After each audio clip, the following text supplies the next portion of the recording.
Let us play a little game. I am going to introduce you to two Australian couples. They live on the exact same street. They are both 67 years old and they both own their houses outright. Couple A took it easy. They worked their 9 to 5, enjoyed their weekends, took the kids camping and never stressed too much about overtime. They arrived at the retirement finish line with $400,000 in combined superannuation. Couple B busted their guts. They worked weekends, skipped the expensive holidays, drove 10-year-old cars and poured every spare cent into their super. They retired with exactly double the money, $800,000 in super. Now, I want you to guess which couple has more spendable cash in their pocket every single week to live their life. If you've picked the couple with $800,000, you are dead wrong. The answer is going to make you spit out your coffee. Today, we are putting $400,000 head-to-head against $800,000 to see who actually wins the Australian retirement game. Let's look at the brutal math. To make this a fair fight, we are using the exact same rules for both couples. Both are fully retired at age 67. Both own their primary family home without a mortgage. We are also going to assume both couples draw a safe, sensible 5% out of their superannuation every year to pay for their lifestyle. We are not talking about blowing it all on a Ferrari in week 1. We are talking about sustainable, long-term retirement planning. The invisible referee in this fight is the 2026 Centrelink Asset Test. For a homeowner couple, you can hold roughly $481,500 in assessable assets before the government starts touching your age pension. Once you cross that line, the trapdoor opens. For every $1,000 you go over that limit, Centrelink strips $3 a fortnight away from your pension. It is called the taper rate, and it is the single most destructive piece of math in the country. Keep that $3 penalty in your head as we look at our first couple. Let's look at couple A. Society looks at them and says they did not save enough. Financial planners would tell them they are going to struggle. The reality? They are arguably living the most stress-free lifestyle in the country.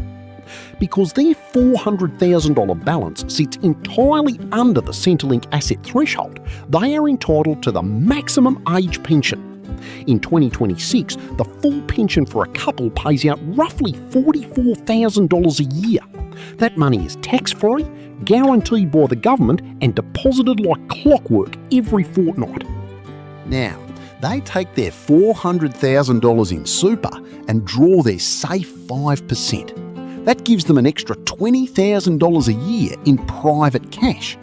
Add the two together, $44,000 from the government plus $20,000 from super. Couple A has a total tax-free income of $64,000 a year. But we cannot forget the golden ticket. Because they are on the full pension, they hold the primary pensioner concession card. They get massive discounts on their council rates, cheap car registration, utility rebates and medications that cost less than a cup of coffee. The real-world value of those discounts is easily worth another $4,000 a year. Their effective lifestyle is sitting at $68,000 a year. Best of all, if the stock market crashes tomorrow, they don't care. The bulk of their income is a government guarantee. Now we move to couple B. These two sacrificed the best years of their lives to hit that massive $800,000 milestone. They did everything the government told them to do. And for their hard yakka, the system is about to kick them squarely in the teeth. Because they have $800,000, they have triggered the Centrelink taper rate trap. They are sitting roughly $318,500 over the allowable asset limit. Let us do the brutal math. At a penalty of $3 per fortnight for every $1,000 over the limit, Couple B loses $955 every single fortnight from their pension. That equals a massive $24,800 a year ripped away from their government support. Their age pension drops from $44,000 down to a measly $19,200 a year. Now they draw the same safe 5% from their $800,000 super balance. That generates $40,000 in cash.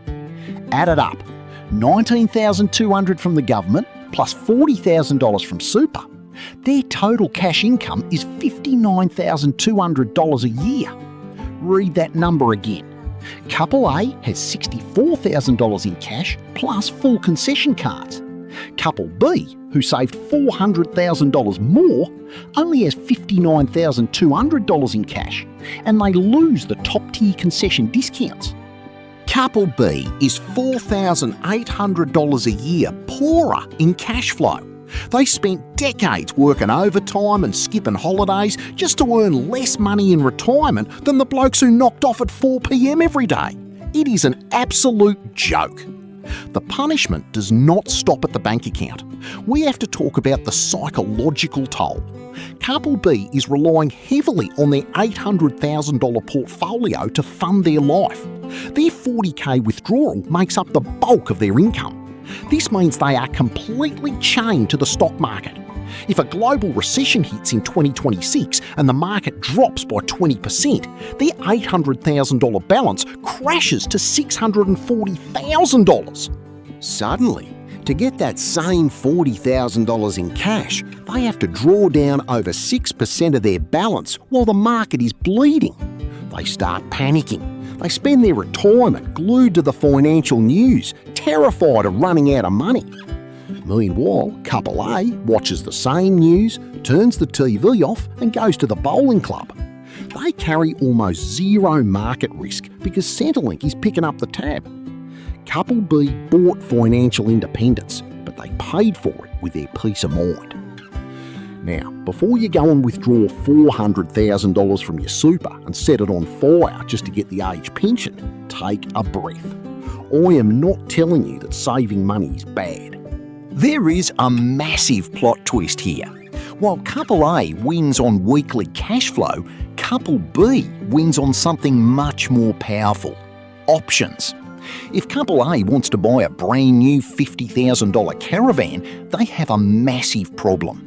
Pulling $50,000 out of a $400,000 balance severely damages their future earning power.